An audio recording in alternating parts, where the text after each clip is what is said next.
ఏమండోయ్! ఎలా ఉన్నారు? బాగున్నారా అందరూ? మేము కూడా చాలా బాగున్నామండి. చుట్టాలు పాలు పంపించారండి. సరే కాద్దాం కదా అని పొయ్యి మీద పెడితే ఇరిగిపోయాయండి. అయ్యో, గేదె పాలు ఊరి నుంచి తెచ్చినవి మనకు అసలు అలాంటివి దొరకవు కదా, అనవసరంగా పాడైపోయినాయి అని ఆలోచించండి. ఇరిగిపోయిన పాలతో ఇలా పన్నీర్ తయారు చేశానండి. కింద మీద పడి కోసేటప్పుడే చాలా పొడవైపోయింది అనుకోండి. సర్లేని కొన్ని ముక్కలు బాగానే వచ్చాయి. దాంతో కూర వండామనండి. ఇగో ఇలా రెడీ చేసానండి. ఉల్లిపాయ ముక్కలు, క్యాప్సికమ్ ఉంటేనండి ఇంట్లో, అది కూడా వేసి వండుదాము, ట్రై చేద్దామనండి యూట్యూబ్లో చూసానండి. సర్లే వండుదామని చూసానండి. అదిగో అన్నీ రెడీ చేసుకున్నానండి. ముందుగా స్టవ్ మీద ప్యాన్ పెట్టుకున్నానండి. అందులో కొంచెం కరివేపాకు, పచ్చిమిర్చి వేసేసి కోసుకున్న క్యాప్సికమ్ ముక్కలు కూడా వేసేసండి బాగా యాగనిచ్చి, ఉల్లిపాయలండి సన్నగా తరుక్కొని పక్కన పెట్టుకోవాలండి. ఇప్పుడు సన్నగా తరిగిన పక్కన పెట్టిన ఉల్లిపాయ ముక్కలు కూడా వేసేసుకోనండి. బాగా యాగనిచ్చాక టమాటా ముక్కలు ఉన్నాయి కదండి, అవి మిక్సీలో కొంచెం పేస్ట్ చేసుకున్నామండి. గ్రేవీ కింద బాగుంటుందండి, అందుకే దాన్ని పేస్ట్ చేసానండి.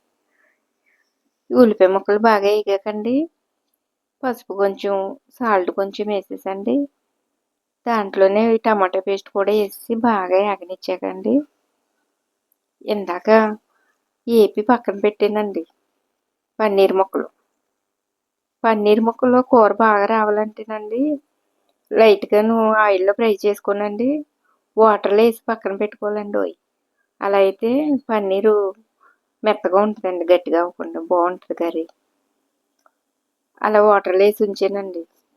ఇది బాగా మగ్గాకండి కొంచెం అల్లం పేస్ట్ వేసండి. దగ్గరికి అయ్యాక సరిపడా కారం వేసుకునండి. ఇందాక పక్కన పెట్టుకున్న పన్నీర్ ముక్కల్ని వేసేసుకొని, వాటర్తో ఉంటాయి కదండి, ఆ వాటర్ సరిపోతాయిలండి, కావాలంటే కొంచెం వేసుకోవాలి, లేకపోతే అక్కర్లేదు. వేసేసండి బాగా కలుపుకొని మూత పెట్టేసుకోనండి.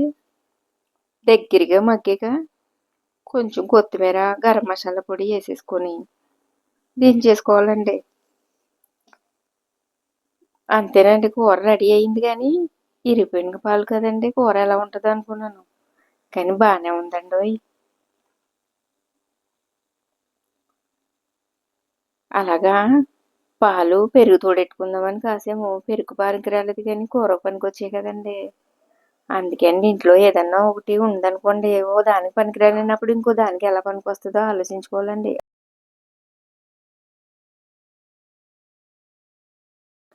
వేస్ట్ చేసుకోకూడదు కదండి మరి. ఉన్నంతలో సంసారం ఒప్పుడు చేసుకోవాలి, కానీ పాడు చేసుకోకూడదు కదండి.